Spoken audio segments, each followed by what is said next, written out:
Welcome. My name is Damon Grant. I've got a good friend with me. This is Mr. Stephen Bidwell. Hi. You may recognize this fine gentleman.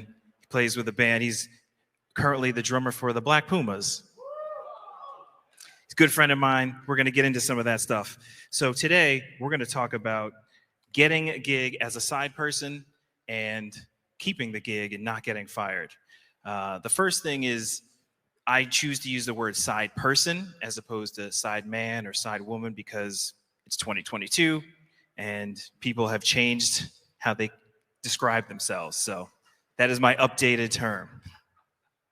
This is talking about how to be more marketable, how to be more employable, all that good stuff. And it starts with the fact that there's less auditions, less for major tours, budgets are tighter, bands are getting smaller, session work is harder to go by. It used to be that you could go into a studio from like 9 to 5 and record a bunch of jingles, commercials, all kinds of stuff. And a lot of that stuff is happening more remotely.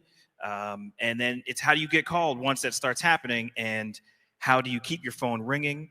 Our seminar here is going to talk about how to contact those people. Actually, I have a slide. Check this out. Boom. So what we're going to cover today is what is a side person? What do you need as your personal proficiencies? The jobs, who has them, the gatekeepers, if you will. The tools that you need. Why should they choose you? What are other jobs that you can help supplement your income or keep yourself occupied when you're not on tour? Some of the business stuff, a team that has your back and supports you, as well as a quick little hint at some apps that you can use as a tool on your device to help you move your career forward. So the first up is, what is a side person? That is someone who gets paid to play live, either on one date or many dates, a tour. What is a session musician? That's someone who gets paid to record. A good friend of mine said that building a career, forging a career in the music business is like crossing a bridge that you're crossing at the same time. It's always changing, it's always updating, and you have to stay on top of those things.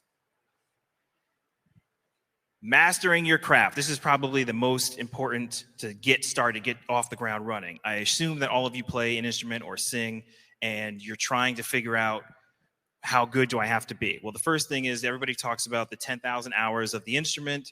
There's a phrase in Japanese, shokunin, which is being a master of your profession.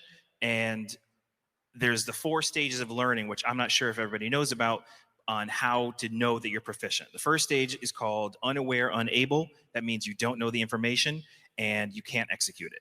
Then there's aware, unable, which means now you at least know what the information is and you can execute it poorly. And then it's aware, able. So now you know what the information is and you can execute it, but you're consciously thinking about it as you're doing it. And then the 4th stage is where you hope to get to, which is unaware, able, where you know what the information is, you're able to execute it, and you can also do other things. I'm sure this happened to you while you were on tour where something's not right, you got to talk to the guy on the monitors. Hey, I can't hear the keys, but you can't drop the beat. It involves a lot of sign language. Stuff like that. So then the next is, can you practice efficiently and effectively? There's a guy named Aaron Sterling. He's a drummer that we know, and he has a stoplight way of learning songs. So if you don't know basic song forms, that's something you should be aware of. And then once you do know that, it's a lot easier to learn a song quickly. He uses a formula that I stole from him, and it's a stoplight. So if the song is going along as you expect it, intro, verse, pre-chorus, chorus, repeat, bridge, 3rd verse, outro, double chorus, then it's all green lights. If something happens that, is a little like, oh, that was weird, I didn't expect that, that's a yellow light. And then the last one is a red light, which is, oh, I need to actually write this out. I need to listen to this a few times. So this would be helpful in the studio, helpful if you're on the road and somebody's like, hey, I got this new tune I wrote. And it's all about how quickly can you memorize it. So instead of having to relearn the whole song, most Western American music is in 4 to 8 bar phrases. You can also say, oh, okay, 2nd verse, there's a little thing. bridge, red light, second verse is yellow light. Bridge, I got to write that out. That sounds like some odd meter stuff, whatever. But that helps you to learn tunes faster. How does your instrument work and the sounds that are created? This seems pretty obvious. This is all the sound. Like if somebody gave you $5 for every sound that you can create with your instrument, I'm sure you could come up with infinite sounds. So us being percussionists and drummers, we can come up with all kinds of sounds, from the drums, the shells, to different implements, our hands, you name it. So knowing what your instrument can provide for you will help you in the long run, especially when you're in a situation where an artist is like, I'm not feeling that sound. Can you maybe do something different? Now you have all this arsenal. The bigger you can make that, the better off you'll be. And then all styles, or at least studying the style that you want to play. So for me and Steve here, we predominantly play in the pop world, but we went to school for music. I went to UMass Amherst. Steve? I went to West Virginia University and the University of New Orleans. And both of us studied music. So we studied jazz, classical, Afro-Cuban, African, Asian, you name it. We have run the gamut, even though we currently choose to focus on pop music, indie singer-songwriter stuff. This is something that has helped us in the pop world, because now we can take all this other information that we've learned and inform it into pop music. There's a lot of times where I sneak some stuff in that I might have learned from Africa or Cuba, and the artist is like, wow, that's really cool. Yeah. Do you talk about music school in a later slide? Yes. Okay. I'll shut up about music No, go school. for it now. We can jump around. I mean, mastering your craft and all that's subjective. I think I'm concerned that a lot of people think you can learn everything off YouTube. I think a Nashville session drummer ages ago told me that you needed to study something with someone somewhere. That was before YouTube. But, I mean, you need to put in the work. You can't just learn it all from tutorials. That's my one little soapbox on that. And the 10,000 hours is kind of subjective. My favorite example is Keith Moon from The Who. Do we know The Who?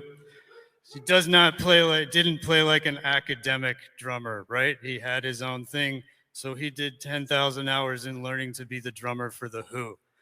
Sometimes it's what you want it to be. So he was a master of being himself.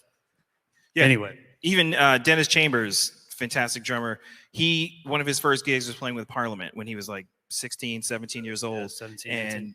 I think, when he got that gig, he was like, I stopped practicing. If there was something I wanted to try, we were playing all the time. I just tried it in rehearsal or on the gig.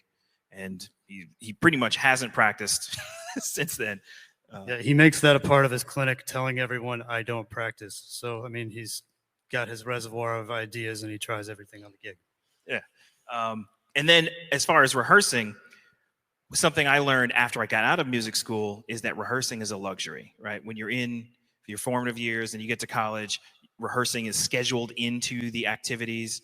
You rehearse all the time and often. And then once you get into the real world, you don't rehearse that much at all. I mean, some of the major artists that I've worked with, there might be a rehearsal. I know when there has to be props and lights, you get a couple of weeks maybe to figure all that out. But rehearsing becomes a luxury.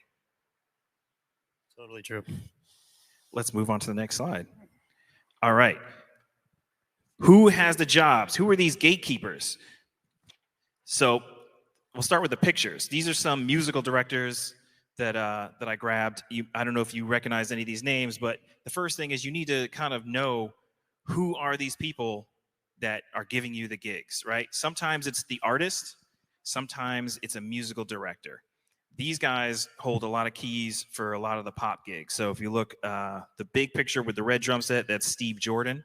Not only does he play drums, but he's also the musical director for a lot of artists and the Jazz Foundation of America, which is a group that helps out musicians. So anytime they have an event, he's the one putting it together. The top right in the black and white, you got David Cook, Adam Blackstone, Chris Pooley. These guys, all the pop tours. David Cook, former tour musical director for Taylor Swift. Adam Blackstone is Justin Timberlake and several others.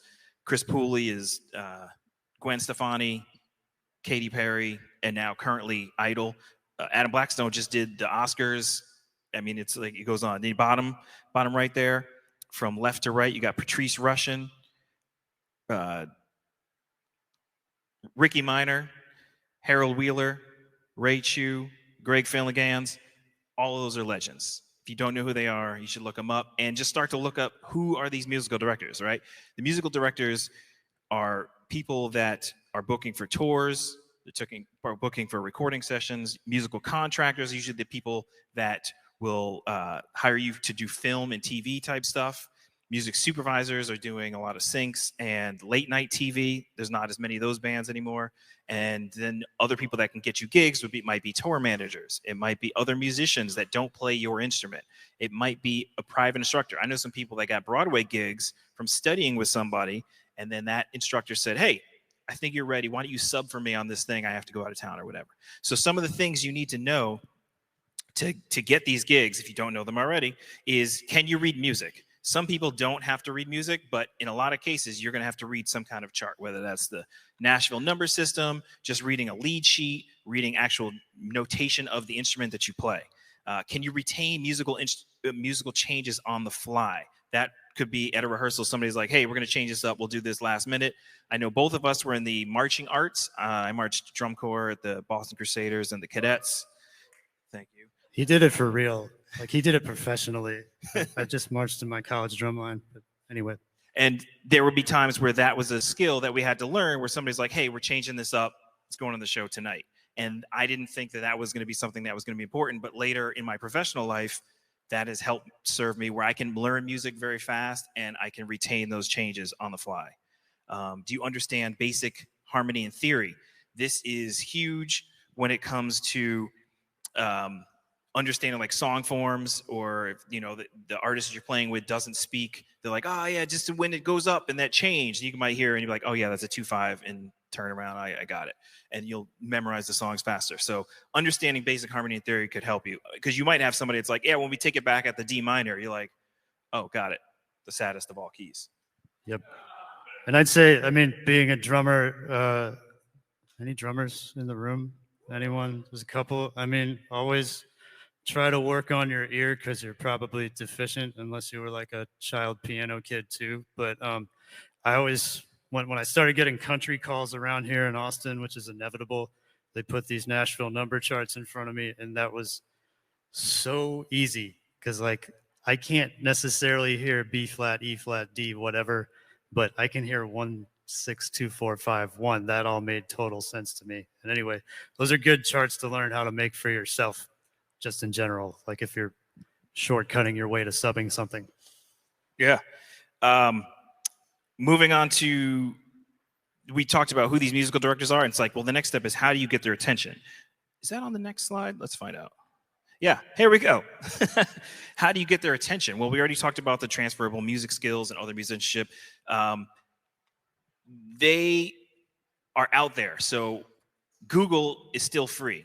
You can type in, like, if you want to, tour, like I said, with Justin Timberlake, it's like, well, who's that musical director? Oh, okay, well, it's Adam Blackstone. Okay, well, how do I get Adam's attention? That's going to be pretty difficult.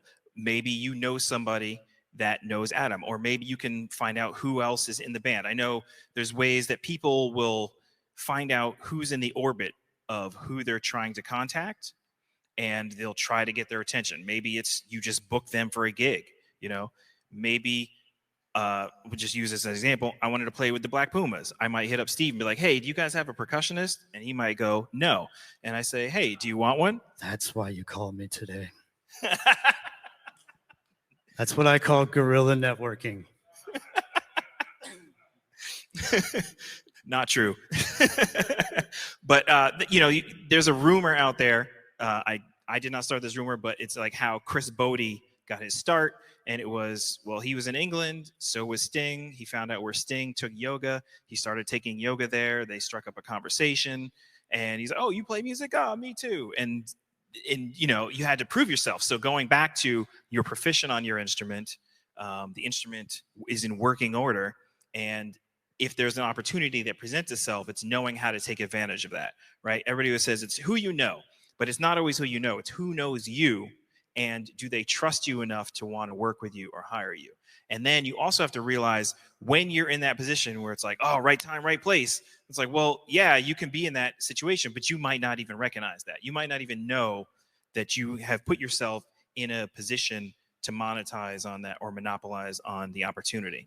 So finding out who these musical directors are, or even just artists, like, maybe there's an artist that doesn't have a full band with a musical director and you're like, I want to play with them. Well, do they work with other musicians? Can you hire these other musicians for a gig? Like if I called Stephen and I was like, hey man, you want to play this gig? I'm going to pay you money. He's probably going to say yes. Yes.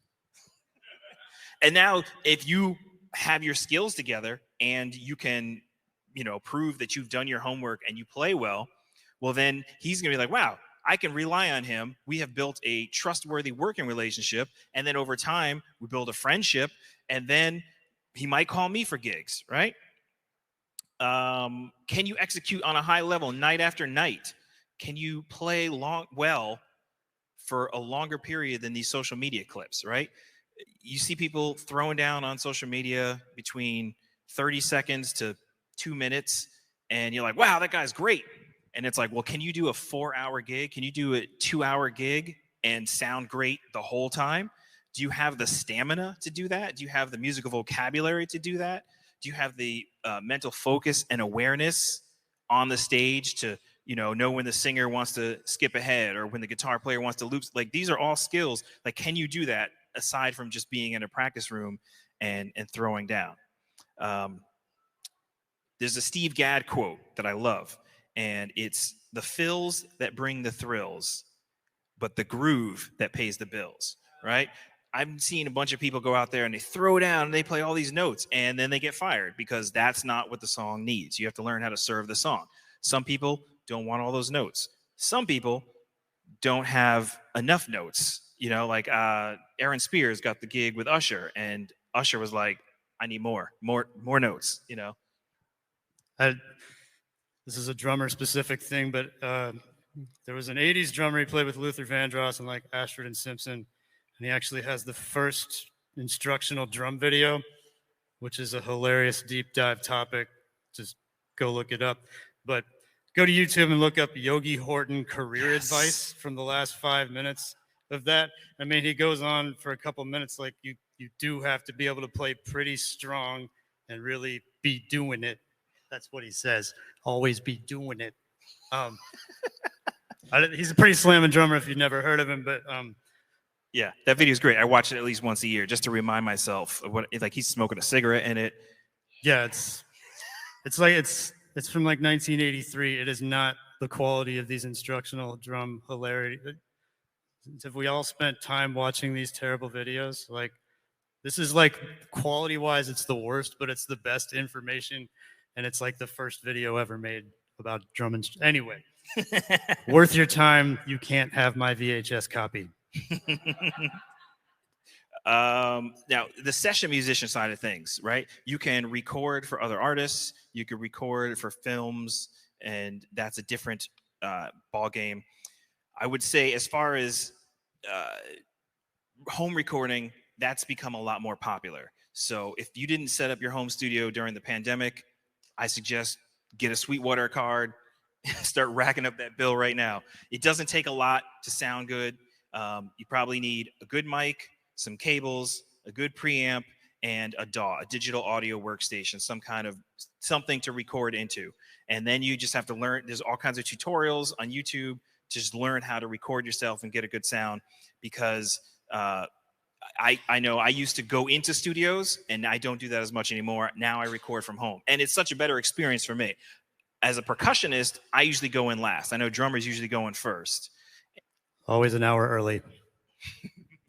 And I'll get the call last and they'll be like, yeah, just listen. Here's the part of the verse. Here's a little chorus. This is the first half of you got it. Why don't you head on in there and record something? I'm like, okay. And I had tricks to like get me by. Like, so the first pass, I would just record like a shaker or like a tambourine, something that's just going to give me the feel of the song and the time of the song and the vibe of the song. And then hopefully I packed the right instruments I need in my car. But now from recording from home, people will send me files and they'll be like, all right, I need you to record on this. And they have the ability to usually send a guide track, something to be like chorus 2, 3, 4. And then it's a separate stem that's going to tell me the sections of the song. And then I can listen to it. And then I can listen to it again. And then I can write out a chart. I can make a cup of tea. I can listen to it again.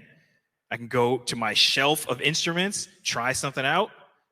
Doesn't work, I'll try something else. I got time now. It's not as high pressure situation, and I'm giving them a better quality product. So I encourage you, if you don't already record on your own, to definitely look into that. Because then you're going to get, and then you start to look at who's producing these remote recordings. Like I get a call from a couple of Broadway people. I'm not in the Broadway world at all. I don't play on any Broadway shows. I know a bunch of Broadway musicians, but these two producers, I somehow got crossed with their paths, and they trust me now, and they call me and all the time, and they're like, hey, I got this track I need you to record on. I need it back in 24 hours. Cool. And I can do it because I know what I need to do to be able to execute, but I also know that I will be able to do it in a less stressful environment and give them a quicker turnaround on a better quality product. And that's because during the pandemic, when everybody was home, I signed up for this like 10-week home recording thing called Stuck at Home Records. And like every week we were recording something, audio and video, and it was just a minute long for Instagram. And that immediately got me to step up. When you have like deadlines and fear of failure, like you immediately will put out like better results. So I was sending stuff out to people, and then I'd ask these engineers and producers, like, how does this sound? And they'll tell you, oh, this sounds great. You should probably switch that microphone out. Oh, that preamp's not that great. I'm getting a little less than stellar quality sound. So then you could like address things and ask questions like, what kind of gear are you using? I'm sure there's 1,000,001 gear forums out there. I wish it had worked out that way for me during COVID. I just kind of said yes to things. Like a friend of mine he does music libraries, which those don't exist very often. So when somebody calls you to work on their music library, you should probably say yes.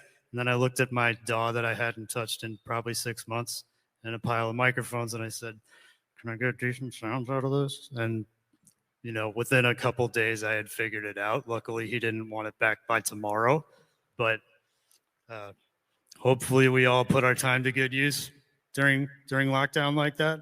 Everybody? No? Okay. Now, I will say it is harder to find out who is producing the remote recorder stuff because they usually have their quote unquote their guys or their girls or their person. But it still can be done the same way. You search out the musical directors. If you're watching something, it's usually probably credits. Stay to the end, watch who's doing it. Like, oh, I recognize that name. I've seen that name a bunch. There's a picture of a book. It's called From Zero to Sideman in 5 Steps. That's written by a bass player named Mel Brown. And he kind of talks in detail about a lot of that stuff that I was just going over. Like he was working a corporate job, and then he went on to quit that corporate job and try to be a bass player. And he talks about his path on how he did that.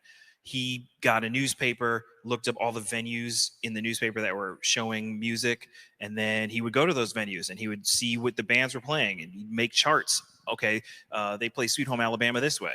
This guy plays Billie Jean this way. And then he kind of was going back and forth. And the next thing was getting the call, knowing that most calls are going to come from an inclement situation, right? This guy's car broke down. He doesn't have a valid passport. That person died. He got sick, right? So if you get the opportunity to get a call as a sub, which will happen, that's usually one way to get in the door at anything is a sub. You have to have the other steps already taken care of. Do you have working gear? Do you have the material learned? Can you play? Like, these are all things that, like, there can't be any doubt. Otherwise, you're going to go into that opportunity that has presented itself and you're going to drop the ball, which brings us to the next slide, which are the tools. This is actual physical tools and other tools. So like amplification and electronics. Like if you have an amp, or if you're a percussionist, you need to work on triggers or an SPD pad or your keyboard, do you have the right cables? Are they working? Do you have a cable tester? Mackie makes a cable tester. You can test all your cables. You don't get on the gig and you're like, oh man, this one doesn't work. Now I'm out, right? You can test it beforehand. There's all kinds of tools, a DI box, microphones, extension cords. There's on the bottom, it says, when in doubt, bring it all out. That was something I learned from the drummer, Dave Weckl. He did a clinic and he was, tuning up his drums and they didn't really sound like Dave Weckl. And I was like, man, what's going on? What happened to Dave? He fell off. But then, mind you, he was just tuning. And then he went back and then he had everything tuned up the way he liked it. He put the microphones where he needed it. He set the EQ levels on his own little personal mixer, hit the on switch, boom, sounded like Dave Weckl.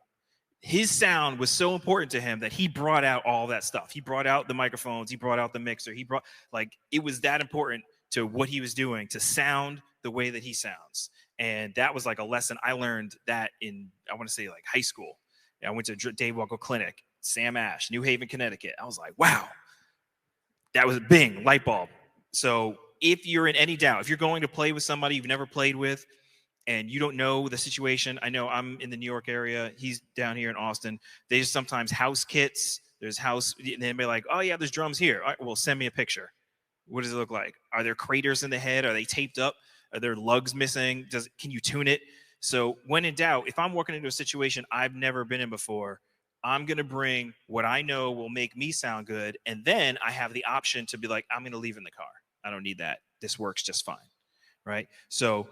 And the other side of the Dave Weckl coin is if you're willing to deal with house drums or house bass rig or whatever, just have it in mind or think of how you can get your sound on any instrument. So just be flexible and be willing to play on whatever. Like even having a backline writer, like of the most rudimentary stuff, backline places aren't always going to have it. So just be able to get your sound on any instrument. Yeah, that could be like for us, drum key, gaff tape, spare parts. I know for an example, there's a venue in New York City called the Rockwood Music Hall, and there's house kits in every room. And those house kits have been played on by everybody. And in one night, I saw Josh Dion and then Mark Juliana and Sean Pelton, like 3 totally different drummers, all sit on that kit. And every single one of them sounded just like the way that they personally sound. They might have like tweaked a couple of lugs and then the way they play and what they did. So you need to be able to make your sound like you. Like one of my teachers told me, your sound is like your armor. You could be all flashy and have aluminum foil, but that's not going to protect you. Or you can work on your sound and have hardened steel, and that will protect you. Let's see, what else we got here? Location. This is huge. Are you in the area where the gigs you want to play are being booked? Do you know what area has which gigs, right? New York is big for jazz, hip-hop, Broadway, some singer-songwriter stuff, definitely hip-hop. Miami has a lot of techno-based music, salsa. Chicago's a lot of blues. Now, all these places, there are overlaps, right? Like church scene is everywhere, right? LA is a lot of film and TV, pop gigs. Texas, we got country, steakhouses. Oh, I've talked about the steakhouse circuit, have I? It's lots of brushes, playing with piano players and stuff. Tangent to this, 15 years ago, I ended up here in Austin because of Katrina. So I was in New Orleans playing nothing but jazz. And I moved here to a drastically different jazz scene.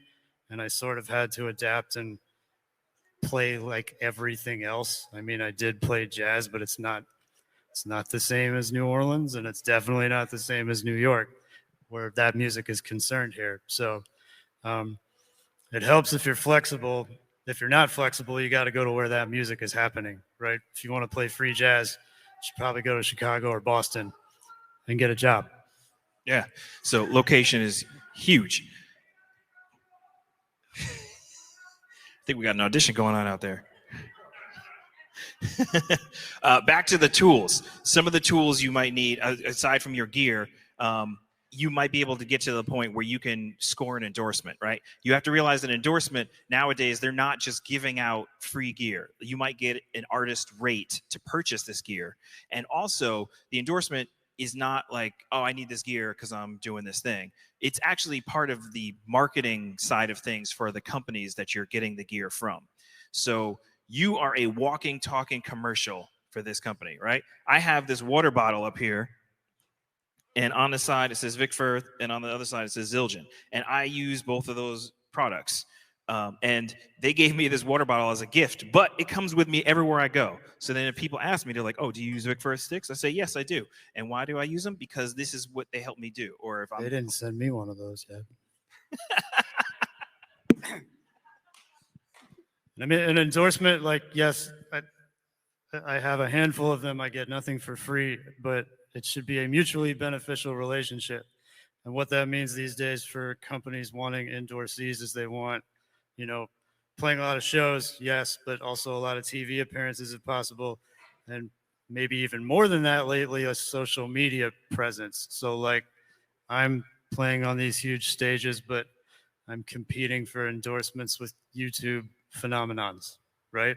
It's a very different world where all of that is concerned. Anyway.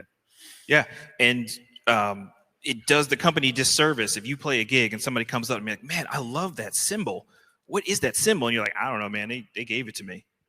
Like that's an active disservice to the company. But if you're like, oh man, it's a 19-inch Trash Crash. The reason I love it is like it's a little different than what the drum set player might have. So as a percussionist, it gives me a different set. People are like, oh wow, oh cool. I'm gonna check that out. It really does help if you love the products. Yes, that's another thing. Don't just chase endorsements to chase endorsements. Like all of the endorsements that I have, I was using before I was endorsed by those companies, and I paid for these products full price. And then later on, I was fortunate to score an endorsement. Same. Gretsch drums all day long. More tools. Nowadays, charts. Charts are on digital medium. So programs that I use is like Fourscore, or I have a RealBook app. These are free. There's a slide later that talks about apps. But Fourscore is a way to like read your charts. And I have a Bluetooth pedal changer because as a percussionist, my hands are full and sometimes my feet, so I can change the pages with a Bluetooth. These are things to look into. Tuner, headphones. Do you use Ableton? SPD sample pad. I gather if you want to work in Nashville, you should at least speak Ableton a little bit. Most of those bands are probably on the Ableton. Yes, yes. Earplugs, in-ear monitors. In-ear monitors are great because a lot of people are using those now instead of wedges because it's a lower stage volume. You can control your own stuff.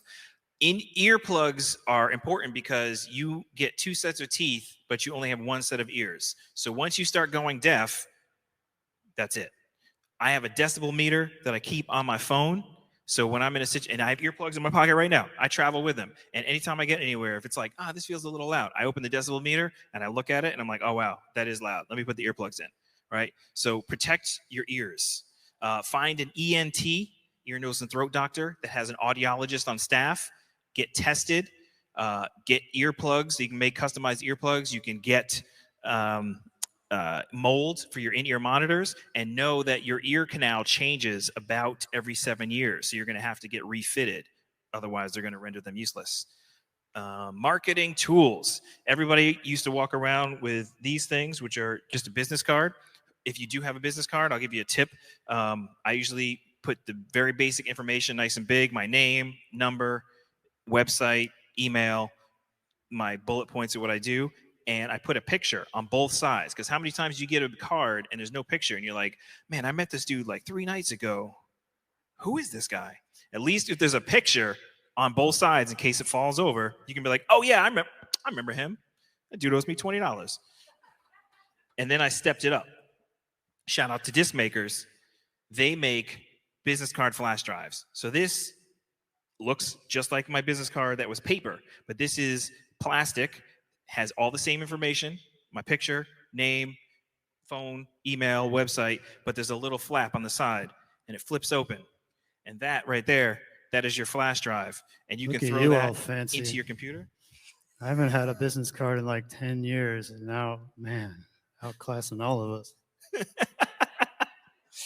And on this flash drive, I have everything that I want somebody important or a musical director to know. There's my album, there's videos of me playing, there's all the information is on it. And you can get this at different sizes, like how many gigs you need. Yeah, that's huge. And then I don't even necessarily give the cards out anymore. I have this app. I'm sure you could find an app that makes a QR code. There's one I use called Crafter with a Q. Crafter. And first step is you create a contact of yourself in your phone that you want people to know. Then you go to Crafter and there's a button that says create, and you can create all kinds of things, an event card, a location, whatever. I clicked contact card, and then it says choose your contact. So you choose yourself, and then it makes a QR code of the information that you put into your contact of what you want people to know.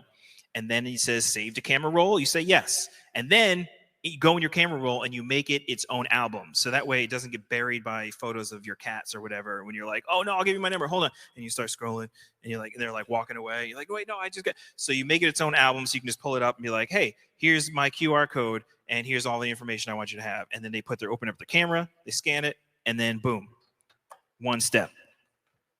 Time is money. Wow. Also, batching content. Like everybody's trying to keep up with getting stuff online, right? With like social media and everything, you can batch your content. What that means is film everything on one day, like pick a Sunday, just film all day, and now you have content for the future. You can't compete against Justin Bieber. He's got a team of people that's out there doing it. So if you can kind of navigate having content that you can release on your schedule when you want, then you don't have to worry about like trying to keep up with the celebrities, because you're not going to, because they have a team. What else? Actual tools, spare parts. We already talked about that. Do you know how your instrument is put together? Can you repair it on the fly? Do you have a repair technician if you need to contact somebody? If you're like on the road and be like, oh man, my SPD pad won't turn on. Is there somebody you know who can fix that? Passport, ID. At one point, vaccination apps, but that's not as important as having a valid passport or a valid piece of ID. Because you may never go. You may never know. You might get a call. Hey, man, I got a call. It was like, hey, can you go do this gig in Poland? Yeah, when? In 3 days. Oh, yes. And you should know that when you have a passport, they will not let you out of the country if it expires within 6 months. So even though there's an expiration date, just imagine that expiration date being 6 months prior, because they think that you might leave and never come back. Wait, can I stop on repair techs? I don't know where y'all live, but here in Austin, we probably have an abundance of guitar techs, but maybe other instruments, not so much. Like there's one good drum shop, maybe one good keyboard person, but try to keep like a mental Rolodex if you're touring or if you're from somewhere else, like say you're from Appleton, Wisconsin, and you know an amp guy, right? Just keep track of all that stuff in case you're on the road and somebody else's stuff breaks, you know? It's good to know or keep track of a whole list of people that can work on these things in other towns. Yeah, I have a file on my hard drive of like all that stuff. Other musicians, other techs, repair, you name it, managers, etc. I'm going to move through this really quick because I'm looking at the clock. All right.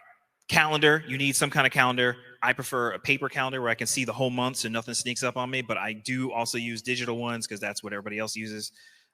Transportation sorted, whether that's a car, Uber, taxi, ferry. If you have AAA to help you, if you have a repair guy, a mechanic, a Metro card, whatever, you need to be able to make sure that your transportation is sorted so that if you get the call, when you get the call, that's not the thing that sinks the gig. This is also in the apps, which I'll tell you about later, but I am a member of all the like the hotels and the airlines, everything got frequent flyer numbers, all that stuff. And that's huge because once those points add up, it helps your travel. I toured with an artist who was like a platinum level, whatever, where they automatically got 3 checked bags, which was huge because we were touring over in Europe and I had to bring my hybrid kit with me. So I had to check 3 SKB cases. And I carried on a backpack and a cymbal bag, and that was all I brought for the 3 months of tour. Yeah, and the points can go a long way. Like if you're home from the road and you got to get somewhere in like a pinch, just getting it off the Delta app instead of actually having to pay for it is way cooler. Yes. Home studio gear the tools you need there. Like we talked about the microphones, all that preamp, all that stuff. Now that people are requesting video more, do you have like a basic light kit? Do you have a backdrop? Do you have a nice well lit area? Do you have audio movers? That's a tool that I use where people want to feel like they're in the studio with me and they can record or they can listen in real time. So they'll call me via Zoom and they'll mute the Zoom mic and they'll look at me through whatever camera I have linked up to Zoom. And then they have audio movers set to, I think it's 0.01 tenths of a second. And that means that the latency of what they're hearing is almost at the exact same time I'm playing it. So then as I'm playing the pass and then I finish that take, they can be like, okay, that was cool. Can you try this now? And it's a way that they can feel like they're in the studio with me, but not actually be in my apartment. Next. What do you bring to the table? I got a table there, dogs playing poker. That was my favorite. That's my second favorite image. This one is all about why should someone hire you as opposed to hiring somebody else. I'm going to go through this really quick and then we can elaborate. So are you cool to be around? Like no ego. Music, I know when you're doing like marching band, it's a competition, but it's not a competition. Like I could start a new band tomorrow and he could start a new band tomorrow and we could. So the cooler you are, the most famous people I know are also the coolest. They have no ego and they're very welcoming and that helps them keep a very long career. Do you show up on time? And by on time, I mean early because there might be traffic. Something might go wrong. You might forget something and have to run down to Guitar Center or whatever. You need to show up on time to navigate any issue that might come up. Do you have your music learned before rehearsal? I already talked about rehearsing being a luxury. Rehearsal is not the time to work things out. Rehearsal is a time to be like, we're going to put this together and, oh, maybe we'll change that up, or let's run through this to make sure everything's cool. We might even leave early. So learn your music ahead of time. That doing your homework is more than huge. Do you have travel, dietary, or health restrictions? Make sure those are communicated in advance. Know what they are.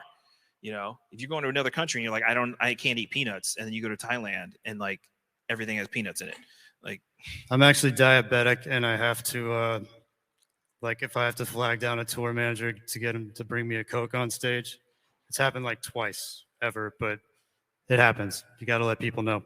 Yeah, and that's in my app thing. There's like on the app slide when we get there, there's all kinds of apps that will help you find like vegan food or whatever, coffee shops, etc. So I'll put that up at the end. You can find that. What else? Do you shower regularly? You're laughing, but there's people that I toured with, like you're in a van and it's like stinky and you're like, dude, like you could lose a gig just because your personal hygiene is not together. You know what I'm saying? Like bathe, shower, use soap, change your clothes. I've heard the van referred to as the resentment incubator. And that hygiene definitely factors into that whole gigging calculus scenario there. Yeah. Can you offer other skills while you're playing? Like singing. Can you sing while you play your instrument? Are you a tour manager? Do you know how to do graphic design? These are all things that can help you get a gig.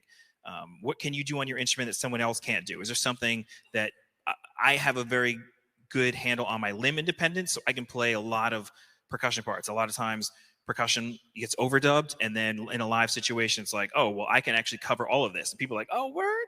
So what can you do on your instrument that somebody else can't do? Do you dress the part? Where you go to McDonald's, they're wearing a McDonald's uniform, right? You go to the airport, they're wearing a flight attendant uniform. You have to wear the right uniform. If it's an upscale gig, don't show up with like jeans and sneakers, right? You have to wear the uniform. Etiquette with the MD and the artist. This is not only with knowing how to interact with people that might be a celebrity or how to talk to your boss, your musical director, but also musically. Like, are you able to take ad libs? What liberties are you able to do musically? Are you subbing? Stealing of other people's gigs is a no-no. Do you know how to sub properly? Like, if I'm subbing for Steve, whoever is in the front person, they don't want to turn around and be like, who's this guy?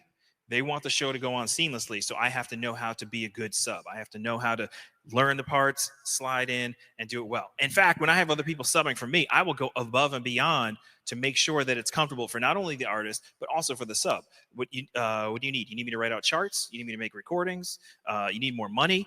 Do you need to borrow my gear? Like whatever it needs to happen to make it a seamless transition, because then it's a better light for whoever's subbing for me, and it's also a better light for the artist that I'm working with. And a bad reputation spreads a lot faster than a good one. You can get called for a gig, but not called back. And I've been in situations where everybody else knew that this one guy was getting fired, and that one guy had no idea. He was like, man, I just feel a little weird. And they're like, oh yeah? like I feel great. So a bad reputation will spread a lot faster than a good one, and you have to know that and be aware of that. It's going to take a lot longer for your good reputation to spread among the masses. I'd say, piggybacking on one thing there, if you got business questions, ask them to the right person. Like if there's a manager, ask the manager. Don't try to make it just music with the artist all the time, and ask business questions of the management team. Yeah, knowing who to address, right? Addressing the right person with the right concern, giving people a chance to respond to the information given, right? Another professor of mine used to say, the lack of preparation on your end does not constitute an emergency on my end. So knowing that, like, okay, I need to give this person enough time to respond to the information given so that they can get back to me in a timely manner, and I can have the information to be prepared to do whatever it is that needs to be done. What are the other jobs? I'll go through this really quickly. This is things you can do to supplement your career if you're not touring as much or recording as much yet, and you're still like working on getting that better, right? You can be a teacher, private teacher. You can consult for programs. You can do online lessons. I know there's a couple of books that I used by a guy named Philip Johnston that helped me upgrade my teaching studio. I don't teach a ton, but I do teach a little bit, and my students are getting effective information. There's a Leslie Barth has given a session at 10:45 a.m. at Salon F on Sunday. She's talking about upping your teaching studio if you want to check that one out. Clinics and master classes. I have a percussion ensemble that we do a bunch of clinics and master classes. So that's a good way to go into schools and other venues. Vlogging, blogging. That's a video blog. A video blog is a vlog.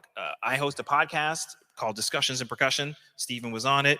You can be a recording or a live sound engineer. You can be a mixer or a mastering engineer. You could be a photographer, a videographer. These are all things I know people do that also play music.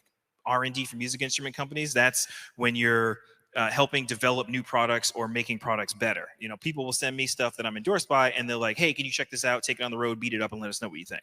And then I say, hey, this is great, this works, this doesn't, can you tweak this little thing? Like, yeah, and that's helpful for them. Live streaming concerts, I know there's probably some seminars about that. Loop or one-shot libraries, I just finished mine. It's being edited. It's with a company called Yurt Rock. So that'll be out soon. But that's a new way that if you can't hire me to record your project, you might work on some demos and use my drums and percussion. I need that contact because I just finished my library and I have no one to put it out. I got you. Cool. Writing for books, magazines, and other news publications. This gentleman right here to my right, your left, he was a writer for the Modern Drummer magazine for a very long time. Yeah, 13 years. They got new owners like 2 years ago. I don't know what's going on with that magazine now. Anyway, writing is something you can do on a tour bus. Getting a non-music day job is not the end of the world, but if you can find something you could do on a bus or in a van, all the better. Like I'm off the road for a bit, so I'm kind of looking for writing work like that, just stuff I can do in the middle of the night when I don't have to deal with my family. Yeah. You know? A check is a check. One of my friends used to say, one day it's Madison Square Garden, the next day it's the Olive Garden. A check is a check.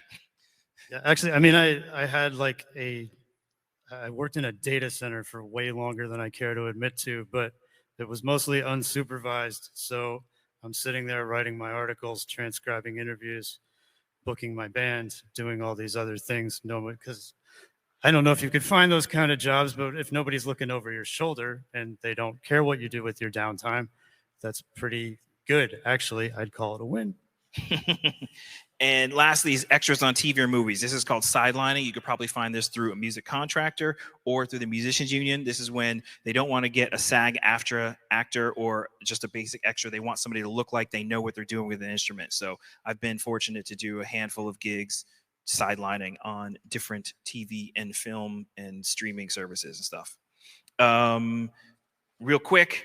All right. This one is, do you understand the business side of music? I'm just going to run these down really quick because you could get Ari's book and read all about that. I know he's speaking later this seminar. Taxes. Do you know how to do write-offs? Understand contracts. Know how to read them, how to write them. 1099s, W-2s, W-9s, etc. Do you have yourself incorporated as a business, whether it's an LLC or an S-Corp or a corporation? Again, accountant will help you with all that.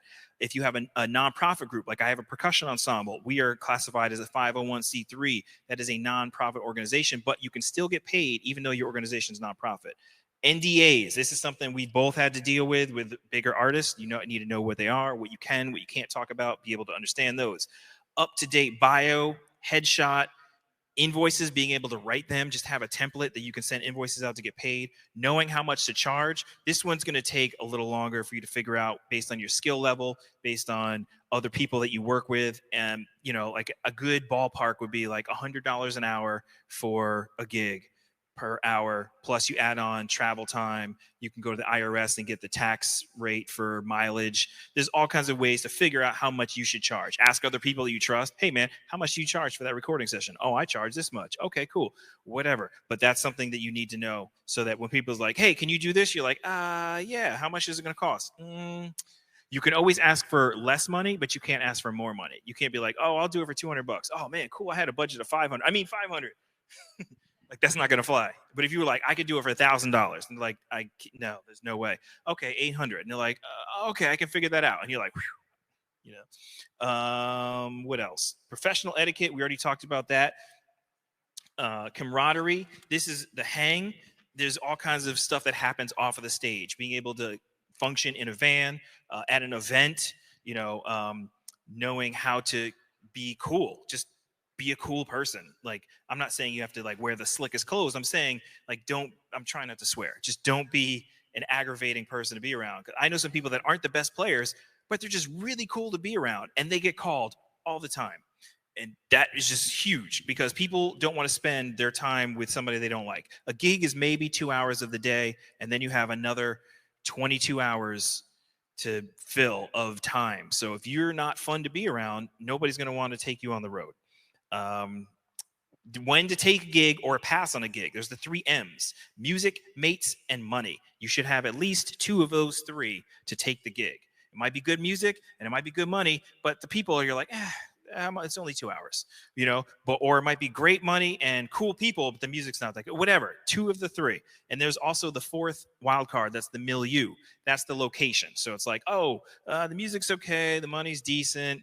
The people are cool, but it's in St. Bart's in the winter. I'm going, get out of New York in the cold, go to St. Bart's. Sign me up. I have a long story about a trip to Key West that would go against that one. Just piggybacking on taxes and contracts. I know this is a DIY music conference, but sometimes you should know when not to DIY. I did my own taxes forever. Like my dad his first job was with the IRS. He made me learn how to do a paper return when I was like 14. So I thought I knew everything. But when my wife finally got an accountant for her business, and they said, we do your family return, I was like, sure, give it a try. And he taught me so many things that year.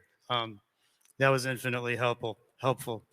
Also on your Rolodex, have at least know one contract attorney and one more music-oriented copyright attorney. Like, these are people you should know. I didn't have to call an attorney for anything until I was about 45 years old, but you should know a few at least. Yes, we're going to get to that in the next slide. What else? When to invite your significant others or friends. Understanding the logistics of comp tickets, right? That's like just asking for comp tickets is kind of a no-no, especially after everybody being out of work for the pandemic. But if they're offered to you, knowing how to do that respectfully, bringing people with you that you are going to not be ashamed of or have to babysit, that's a huge one. Dating, whether I don't date people that I play music with, I know some people that are a married couple that both make music together. It works for some people, it doesn't work for other people. So that's a situation you should be aware of. Staying healthy mentally and physically. This could be applied to dating, but it could also be applied to just mental health. I know I've had mental health issues in the past, and I found a therapist, and I worked through that, and I continue to work on that, and that helps me win each day. Staying healthy physically is like, can you actually physically do your job? If you're out of shape and you can't, move your instruments or get through a gig, that's going to hinder your ability. Understanding unions, what they can do for you, the opportunities they can present, formatting emails, including salutations, spelling, and grammar, how to write to somebody, marketing, promotion, we already talked about that, understanding the use of social media as a tool, and keeping your private life off of your business pages, pensions, financial planning. Do you have retirement Roth IRAs or just IRAs, 401ks? Thanks to Biden, some people have less of a student loan debt. I paid mine off in 2017. Yeah, thank you. I had a party. Insurance. You need insurance, whether it's your personal health insurance, but also your gear. I insure all of my gear. It protects my studio, on the road, my laptop, my hard drives, all that stuff. And I don't think you want to roll the dice with like renter's insurance or anything. Get like instrument specific insurance. Yeah, the companies I think I use Music Pro. I use Music Pro insurance too. There's also Clarion, I think, is another company, but we both use Music Pro. And then I already mentioned Ari's book. Last thing before we get to the end, because we're running out of time. Your team. Look at that, the Avengers. This is basically what he was saying. Do you need an accountant? You need a lawyer? You need friends you trust to be able to bounce things off of. Bonus if they're musicians too. Do you need a manager? Maybe that's something you need. A tour manager, if you are not that person, maybe that's something that will help you. Do you need a booking agent? Do you need a graphic designer, a photographer, a private instructor that you can use to get yourself better? Backline or cartage? That's something you should look into if you get to that point. Do you have a producer to help you make sure your content is out? These are all things that you should definitely look into to make sure that you have a team surrounding you, because together everyone achieves more. That's my team acronym. Nice. And then lastly, there's all kinds of apps. If you go to my podcast, the episode 280A on the Discussions in Percussion podcast, I go through all kinds of apps that deal with every one of those bullet points up there, and they are amazing. We have a minute left. We could take a couple of questions before they cut us off. Yes, sir. This has happened. I handle it. This is how I handle it. I go back to that friend and I say, hey, man, I played the gig the other day. I'm not trying to steal it from you, but they did offer me the gig. And then I asked them, would you be upset if I took it? Do you have something else lined up? What is the most comfortable for you? Before I go back to the MD and accept or decline. So one of the cases that I was thinking about, the guy that I subbed for, that I took his gig, if you want to put that in quotations, he was actually moving. So when I went to him and I was like, hey, man, they asked me to do a few more gigs with them. Are you cool with that? Is that going to ruin things between us? And he was like, no, absolutely, please take the gig. I'm actually moving. So I was looking for somebody qualified to take over for me, and I'm really glad that they chose you. So that's a touchy subject, and knowing how to deal with subbing and etiquette. Yes, and being transparent, like not trying to hide things from people. Was that that was the question, or do you have any others? Yes, sir, right in the front. For me, I use social media as a traffic cop, right? I don't own Facebook, Instagram, Twitter. I don't own it. That's any of that space. That's free space that I'm leasing from these companies that can do whatever they want. So I use that as a way to direct people to where I want them to go, where I own the content. So I'm like, hey, here's a snippet of me doing this thing, and I want you to check that, and that will lead them to check out my website. Or I was doing a bunch of videos of me recording stuff from my loop library that's going to be coming out. Like, hey, man, this is coming out soon. Check this out.